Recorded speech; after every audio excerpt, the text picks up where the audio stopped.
¿Qué tal? ¿Cómo están? Estamos con Jaime Costa, él es el presidente de SCA, una de las empresas internacionales más importantes que hay en nuestro país, que tiene características muy particulares en torno no solamente al comportamiento ético de las empresas, sino también a su perfil verde y sobre todo a un nivel de máximas inversiones que han venido realizando.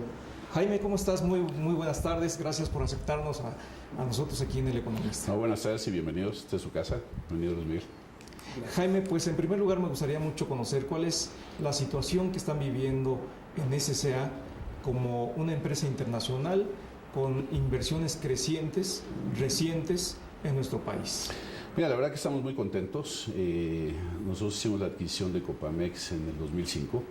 Así es como entró la empresa sueca. SCA es una empresa muy grande a nivel global. Es una empresa que vende más o menos 18 mil millones de dólares. Estamos en más de 90 países, somos más de 50 mil empleados. Entonces puso el pie aquí hace muchos años con Sancela, que producía Saba. Hace 5 años me contrataron y decidieron más bien comprar Copamex, que era la parte de papel higiénico, con marcas como Regio, Lovely. Y por otro lado también acabamos de comprar una pañalera que hace marcas como Dry Kids y como Tessie. Te decía que muy bien porque cambió una cultura familiar. Copamex era una cultura familiar de los Maldonado en Monterrey, que tú conoces muy bien. Llevaban muy bien la empresa, pero cambiar una cultura familiar a una cultura global no es fácil, ¿no? Entonces, lo primero que nos abocamos es a crear el equipo. Yo me he tocado la suerte de manejar 6 de las 50 empresas más grandes de México, y lo que he aprendido y lo que he hecho siempre es primero hacer el equipo. Segundo lugar, y no por ser segundo lugar, es conocer a fondo al consumidor, a los consumidores, porque no se puede decir que es un consumidor. En México hay muchos estratos, tanto sociales como de formatos de canales. Entonces entendimos perfectamente qué quiere y qué quería hacer el consumidor, qué querían, qué servicio y qué querían los clientes. Tú puedes agarrar una cadena de Canal Moderno, por ejemplo, y no es que le vendas a esa cadena, sino esa cadena tiene diferentes formatos para la clase rica, formatos para clubes de precio, formatos para clase media y formatos para clase baja. Entonces tienes que entender perfectamente todo eso para que un negocio sea exitoso. Tercer punto fue el que nos teníamos que renovar tecnológicamente. El que no avanza y mejora en costos en este país y en todo el mundo, pues está frito. Entonces invertimos mucho en maquinaria con tecnología de punta. Acabamos de construir una planta, la más moderna de América Latina y de muchas partes del mundo, en Ciudad Sagún, con una inversión inicial de 240 millones de dólares y vamos a llegar a 500 millones de dólares. Entonces hoy tecnológicamente estamos en nivel competitivo mundial. O sea, es lo que tienes que medir. No tienes que medirte con los competidores nacionales, sino con el mundo. Y gracias a todas estas inversiones, gracias a mi equipo y gracias al conocimiento del consumidor y de nuestros clientes, estamos donde estamos. Jaime, ¿qué es lo que ve una empresa como SCA, una empresa internacional, en un país como México?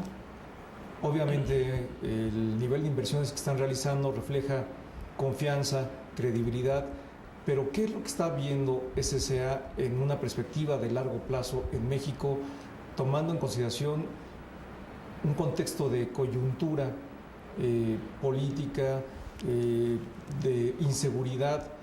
¿Por qué invertir en México y qué es lo que los lleva a hacerlo en nuestro país, dada la competencia internacional y las posibilidades que hay para hacerlo en otras localidades? Mira, es una pregunta también muy interesante y te la voy a contestar como la debo contestar, porque sin tapujos, como decimos.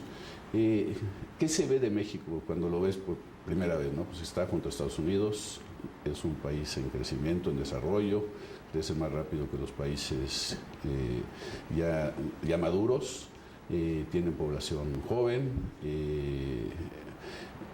pero por el otro lado, hoy en día cuando tienes una inversión en una empresa global, vamos a decir, una empresa global tiene X millones de dólares para invertir el siguiente año.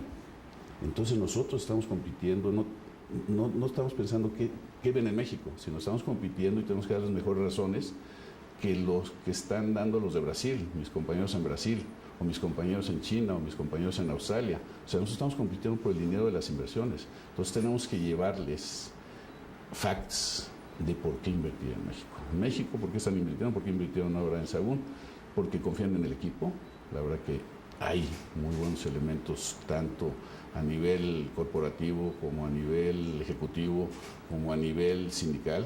Del mexicano muchas veces nos quejamos, que decimos que si son borrachos y no trabajadores, pero son un dedito para allá y tres para acá. Los culpables son los empresarios, porque tú educas al mexicano y tú le das capacitación al mexicano y son grandes trabajadores y son muy creativos. Y ahí está la industria automotriz, ahí está mi industria, con mejores niveles productivos que en otros países del mundo. Entonces tenemos que entender a nuestra gente, capacitarla y demostrarle al corporativo, al board mundial, por qué invertir en México. Pero es una pelea fuerte, porque China estaba en la pelea, Australia estaba en la pelea, Brasil estaba en la pelea, India estaba en la pelea y algunos otros más. Y prefieren México por cómo vendimos el paquete. Y para vender el paquete tampoco es sencillo. Aunque no lo crean, es mexicano, parece sueco. Sí, pero caray. Yo me contrataron porque el target me pusieron como sueco, pero soy más mexicano que Chile.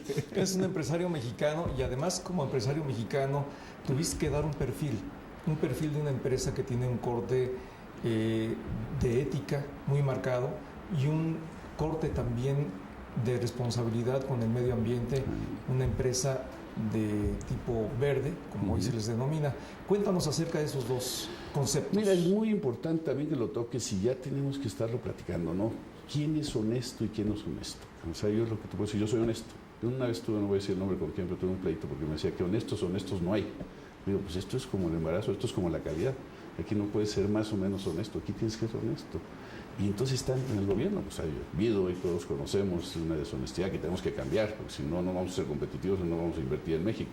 Y en el empresariado también. Entonces, yo creo que la trayectoria es lo que te da eso, ¿no? Yo te digo, he manejado 6 empresas de las más grandes de México y en todas estoy en el consejo o me aceptan y platican bien de uno, ¿no? Ellos que ven esa trayectoria. Por otro lado, también como que me han agarrado de convertir empresas familiares institucionales, que no es nada fácil. Porque por un lado, pues Coca-Cola, cuando la compramos en $46 millones. Quiero darles el dato, Coca-Cola FEMS, 1977. La colocamos en la bolsa en 1993 en $1.500 millones, pero esa parte se compró Bancomer. Hoy vale $10 billones, no sé qué. Entonces, ¿cómo se puede conformar una empresa de nada a mucho? Pero era familiar y se convirtió en institucional. Lala, pues fui el primer director institucional porque era de todos de los ganaderos. Gruma, pues tú la conoces, ¿no? Es el señor que manda y entonces entré y dije, pues yo pongo mis límites, me dejan libertad y hacemos, ¿no? E hicimos. Entonces, convertir las empresas de familiar institucional ha sido uno de los factores por los cuales me han estado contratando. Y la parte ética que va muy en conjunto con esto, hay una revista que está muy de moda en Estados Unidos, muy bien calificada por empresas. Todas las empresas globales califican a las empresas. ¿Quiénes son las éticas? Estamos dentro de las 10 empresas más éticas. Ni quisimos entrar, no es que nos hayamos apuntado, nos escogieron, ¿no? Son por votación. Y con respecto a la empresa verde, SSA, la gente sueca vive mucho la parte verde, ¿no? Somos la segunda empresa más verde del mundo. Hay una danesa que nos gana también en la industria forestal. Tenemos la propiedad privada más grande del mundo. Tenemos 2.6 millones de hectáreas, que equivale a Bélgica, si comparamos esa parte que tenemos nosotros en Suecia, de bosques. Entonces, si esos bosques los cortamos y por cada uno que cortamos al año, sembramos 3. Quiero decirte que nosotros sembramos 100 millones de árboles al año en Suecia. Una de las cosas que te digo es que en México existe una oportunidad brutal. Hablando de oportunidades, ¿qué pasaría si nosotros traemos sembramos eucalipto en el sureste? Un pino te tarda 80 años en crecer, el eucalipto te tarda 7, 8 años, pero aquí se puede dar el eucalipto porque hay mucha agua en Chiapas y toda esa parte. ¿Pero por qué no venimos? Pues porque no hay seguridad de las tierras y porque si los ejidatarios y las leyes y la burocracia y la corrupción no te apuestan. Chile ya le está apostando, están sembrando eucalipto muchísimo. Brasil lo están haciendo. Entonces, son de las oportunidades que tenemos ya que entrarle. Tienen que decidirse nuestros amigos senadores, diputados, allá hacer planes en conjunto entre todos y con el empresariado y crecer. César, también has hablado en varias ocasiones acerca de la evolución de la economía a pesar de los políticos. Podríamos hablar de que México ya tiene un desarrollo mucho más seguro en términos de una economía más madura, con una democracia que está madurando, pero que al final de cuentas, a pesar de lo que pueda ocurrir en el ámbito o en el escenario político, va a continuar desarrollándose óptimamente para los negocios. Sí, yo espero que sí, pero lo que yo quisiera es que ya se quite el tapón de esos que están parándola, porque se va a seguir desarrollando poquito a poco. Pero imagínate, si quitamos el tapón, se va todo el agua y se va a desarrollar brutalmente. Y una frase que decía don Antonio Ariza cuando le compramos Domecq, que me contrataron también, decía: México es como un corcho que flota en el mar y que a pesar de que le des cañonazos y cañonazos, ese corcho sigue flotando. Eso es lo que tenemos que quitar, que no nos den cañonazos ese corcho. Te ha tocado, ahora sí como capitán de industria, te ha tocado administrar crisis y periodos de bonanza. ¿Qué has aprendido de las crisis y qué has aprendido de los periodos de bonanza? Pues más que aprendido, yo creo que en mi generación, yo tengo un doctorado en crisis, porque me ha tocado como 7. Sí, en los dos, caray. Sí, yo lo que trato, mira, yo lo que he aprendido es que pues, lo macro no lo puedes controlar tú, pero tu empresa sí la puedes controlar. Entonces tu empresa la tienes que tener sana. O sea, es igual que un país, no la tienes que endeudar más de lo debido, tienes que tener un control sobre tu capital de trabajo, tienes que tener buena cobranza, tienes que tener buen pago a tiempo, tienes que tener una muy buena relación para ayudar en las buenas y las malas a qué clientes, porque hay unos que pagan y no pagan. Entonces, lo mismo que pasa en el país cuando se hace una cruce, porque se hacen muchas tarugadas, no hacerlas en la empresa. Eso es lo que aprendí y lo tengo muy claro. Y hemos pasado en las empresas que he manejado crisis, pues que ahí siguen con los resultados. Nosotros seguimos dando los resultados que nosotros queremos. Y ahorita lo que estamos peleando, y yo en lo personal, es que ya también corrijan lo macro, porque ya nos toca que nuestros hijos vivan lo que debe ser México. México puede estar en la 5ª, 6ª economía del mundo. O sea, andamos quitando estas necesidades de la gente que está viendo para su buen fin. O sea, que ya se pongan de acuerdo con las reformas y con la educación y salgamos adelante. Y eso es de criterio, caray. A mí me duele mucho y eso es lo que tenemos que estar peleando todos. Un solo comentario al final. Tu oficina es bastante austera, por decir algo. ¿Qué te dice tu espacio de trabajo y qué? Mira, además que austera, yo creo que es moderna y muy a la sueca. Y eso lo he aprendido también. Tú nunca puedes, o sea, yo soy un ejecutivo exitoso. Me preguntan por qué te ha ido bien en el mundo y lo digo por mi equipo y porque hago lo que el consumidor quiere. Así de fácil, sí, es muy fácil, pero tienes que conocer qué hace el consumidor. Y la otra, que tienes que tener los pies en la tierra.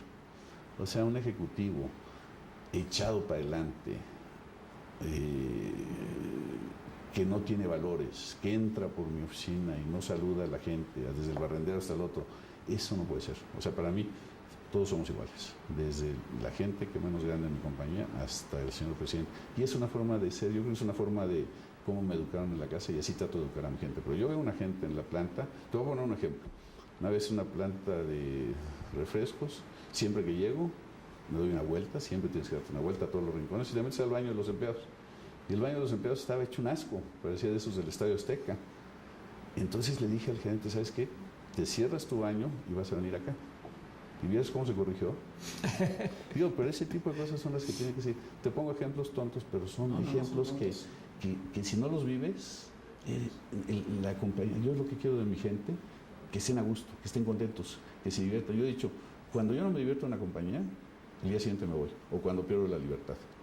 Yo el día que siento que pierdo la libertad, por X o por Y, porque te adquieren y te van a que el corporativo y todo, y que no te diviertas. Aquí nos divertimos, hoy viste al oso, hoy te vas a salir una foto que te voy a mandar, pero nos divertimos y vivimos los productos y los queremos. Una cosa que se ha roto antes, cuando éramos chavos, en la compañía que trabajabas, pues te ponías la camiseta, te la tatuabas. Hoy en día los chavos en general dicen, pues si me cambio de compañía 3 veces al año no importa. Son cosas que tenemos que ir creando en las empresas porque si no se van perdiendo. Jaime Costa, muchísimas gracias por la entrevista. No, hombre, gracias a ustedes y aquí tienen su casa. Ahí te mando la foto. Claro que sí. Muchas gracias.